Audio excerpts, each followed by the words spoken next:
Bu nedir lan? Neye yarar ki? Abdesthane haşavuzurdan ha. Parayı basan herkese serbest. Yalnız ağamıza beleş. Merhaba arkadaşlar, hepinize selamlar. Bu videomuzda Etsy adlı site üzerinden satış yapmak konusu üzerinde duracağız. Nasıl yapılır, nasıl mağaza açılır, nelere dikkat edilir, hangi ürünler satılır, bu konuda konuşacağız. Arkadaşlar Etsy sitesi Amerika'da kurulmuş bir site. Ben yaklaşık bir 6-7 yıldır biliyorum bu siteyi, tanıyorum ama yani ürün yüklemedim. Düşündüm bir ara, satış yapmayı düşündüm, mağaza açmayı düşündüm ama belli sebeplerden dolayı vazgeçtim. Bu site özellikle el yapımı, el ürünü malzemeleri sattıran bir site. Yani dünyanın her tarafından insanlar el yapımı ürünlerini gönderiyorlar ve bu sitede satılıyor. Ne olabilir mesela? Deri ürünler, kumaş, örgü, takı toka ürünleri, mücevherler, el işi, hediyelik eşyalar. Bütün bunları orada satabilirsiniz. Ne satmalıyım diye sorarsanız bunları tavsiye ederim. Başka şeyler de vardır mutlaka, yani ürün yelpazeleri çok geniştir. Ama bunlar daha çok orada gidiyor. Yani bütün sattıkları şeyleri gözden geçirince en çok satılan ve onların en çok tavsiye ettikleri, reklamını öne çıkardıkları ürünler el yapımı ürünler. Yani sizin kendi evinizde el emeğinizle yapacağınız boncuk, inci, takı, toka, bebek gibi şeyleri orada satabilirsiniz. Satılan ürünlere baktığınız zaman hepsi böyle özel el yapımı ürünler. Fabrikasyon ürünlere çok girmiyor yani site.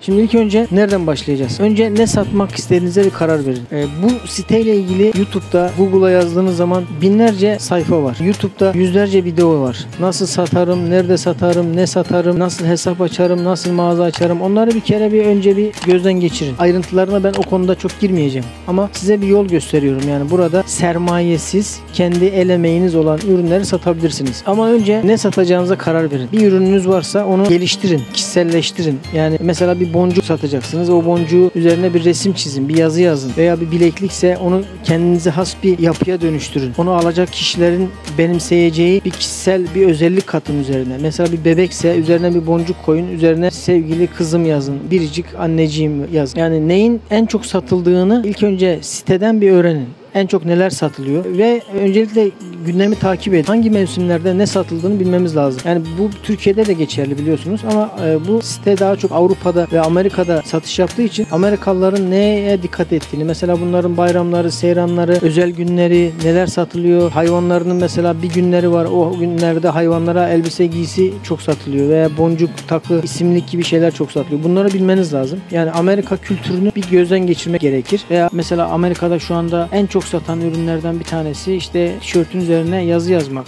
Yani yazı yazılmış bir tişört satmak. Mesela aşıyla ilgili sloganlar, aşıyla ilgili sözler en çok şu anda Amerika'da satılan onlar.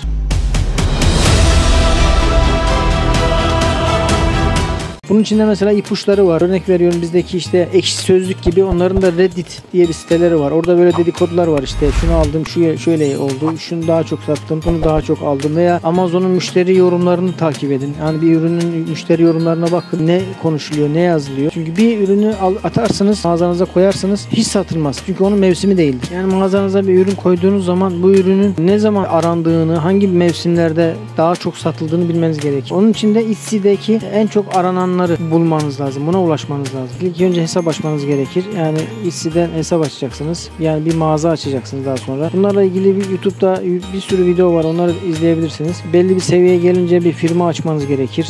Şahıs firması. Bunu da muhasebeciniz bilir. Bu tür şeyler artık çok kolaylaştı. Artık internetten bile yani firma açabiliyorsunuz. Muhasebeciniz olmasa bile internette muhasebe programları var. Sizin yerinize bunları yapıyorlar. Veya isterseniz Amerika'da bile kendinize bir hesap açabilirsiniz veya orada bir şirket açabilirsiniz. Buradan Amerika'daki bir bankaya para yatırabiliyorsunuz. Yani güvenilir firmalar var. Bunlar size yol gösterebilir. Bunlar zor şeyler değil. Kolay ulaşılabilecek, yapılabilecek şeyler demek istiyorum.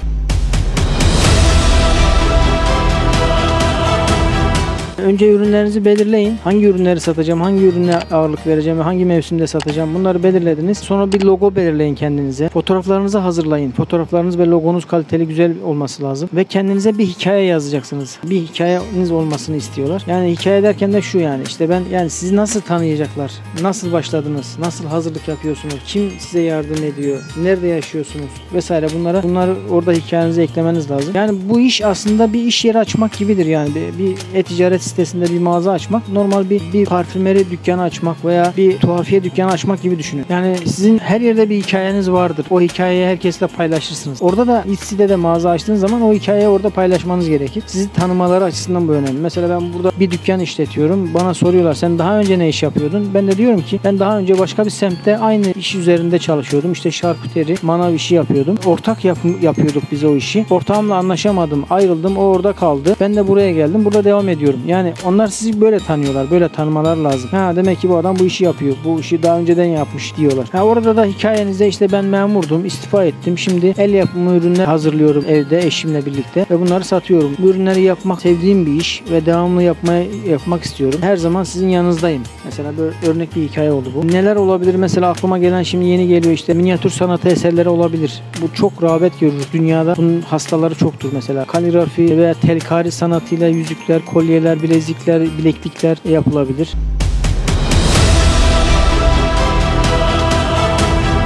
Arkadaşlar bu konuda olumsuz düşünmeyin. Bütün dünyaya hitap edeceksiniz. Yani siz bir Instagram'da yaptığınız ürünleri satarken Türkiye'den sadece müşteri bulursunuz ama Etsy gibi siteler sizin ürünlerinizi bütün dünyaya pazarlıyor ve bütün dünyada görünecek. Yani benim ürünüm çok basit, ben bunu satamam demeyin. Girin bakın siteye neler var neler, ne basit şeyler var ama çok satmış adam. Her bir ürünün yanında incelediğiniz zaman o ürünün ne kadar sattığını görüyorsunuz zaten. Çünkü her malın bir alıcısı vardır. Ama ilk önce bu işi bir geçim kaynağı olarak görmelisiniz. Yani benim zaten bir işim var. Boş zamanlarımda da böyle bir ürün yerleştireyim bakalım satılabilir mi demeyin. Yani bunu bir full time iş olarak görmelisiniz. Yani böyle part time, kısa süreli, geçici bir iş gibi görmeyin. Benimseyin ve araştırın. Bu iş sermayesiz olarak yapılan işlerden bir tanesi arkadaşlar. Yani bu ileriki dönemlerde araştırınca, işin içine girince göreceksiniz. Mesela başka bir siteden, N11'den, Trendyol'dan aldığınız bir ürünü götürüp Etsy'de satabiliyorsunuz. Arkadaşlar bu iş için birazcık İngilizce bilmeniz gerekir ama eğer bilmiyorsanız da yapabilirsiniz. Ümitsizliğe düşmeyin. Çünkü artık siteyi İngilizceden Türkçe'ye çevirebiliyorsunuz. Bilmediğiniz kelimeleri oradan görürsünüz. Veya Google çeviriden cümleyi yazın, direkt çevirin İngilizceye, oraya yapıştırın hikayenizi yazarken. Yani interneti kullanın. Bir de aklınıza şu gelmesin yani Etsy sitesi sana sponsor mu oldu falan, öyle bir şey yok zaten. Ben 200 aboneyi daha yeni geçtim. Bana nereden sponsor olsun? Ben sadece yol göstermek, fikir üretmek, iş fikirleri hakkında yorum yapmak için sizinle paylaştım bunu. Gerçi içinizden bilenler vardır zaten Etsy adlı siteyi ama bilmeyenlere yol göstermiş olurum.